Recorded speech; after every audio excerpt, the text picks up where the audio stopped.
Assalamualaikum warahmatullahi wabarakatuh.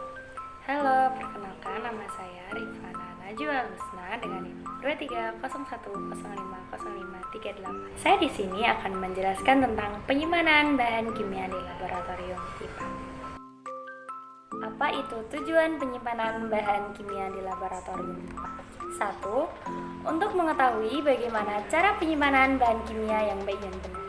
Yang kedua yaitu untuk mencegah hal berbahaya yang ditimbulkan akibat bahan kimia yang disimpan dengan cara yang kurang tepat. Kemudian ada penyimpanan dan penataan bahan kimia.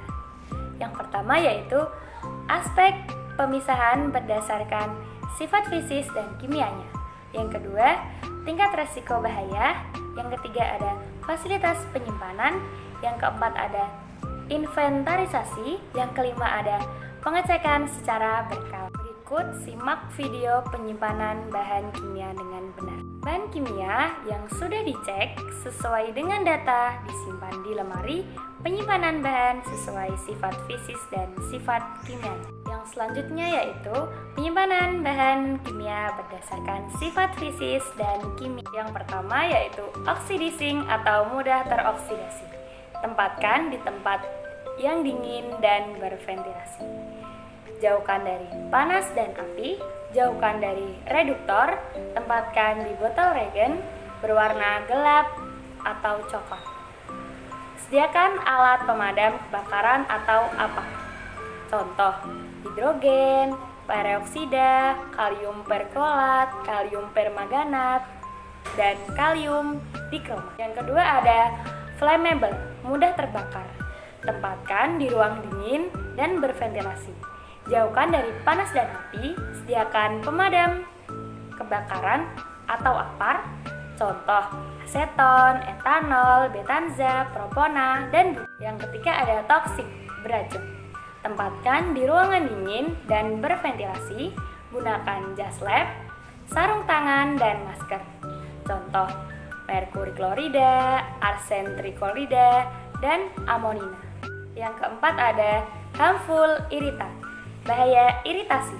Tempatkan di tempat dingin dan berventilasi. Gunakan jas lab, sarung tangan, dan masker. Contoh, amonia, benzil, klorida, dan peri. Yang kelima ada korosif. Tempatkan di ruangan dingin dan berventilasi. Gunakan jas lab, sarung tangan, dan masker. Hindari kontak atau reaksi dengan logam. Contoh, asam sulfat, asam klorida, natrium dioksida, belerang oksida, dan klor. Yang keenam adalah eksplosif, mudah meledak. Tempatkan di tempat yang dingin dan berventilasi. Jauhkan dari panas dan api. Sediakan alat pemadam kebakaran atau apa. Contoh, TNT, amonium nirat, dan nitroselulose. Dan yang terakhir, bahan berbahaya bagi lingkungan. Tempatkan di tempat yang dingin dan berventilasi. Dilarang membuangnya langsung ke lingkungan, seperti air, tanah, batu, dan udara. Gunakan jas lab, sarung tangan, dan masker. Bahan-bahan kimia incompatible.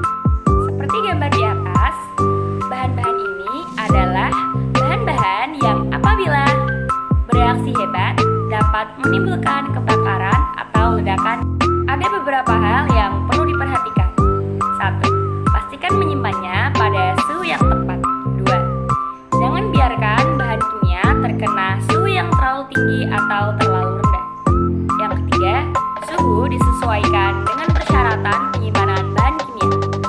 Yang keempat, jangan disimpan dengan cara menumbuk satu sama lain untuk mencegah kerusakan atau kebocoran.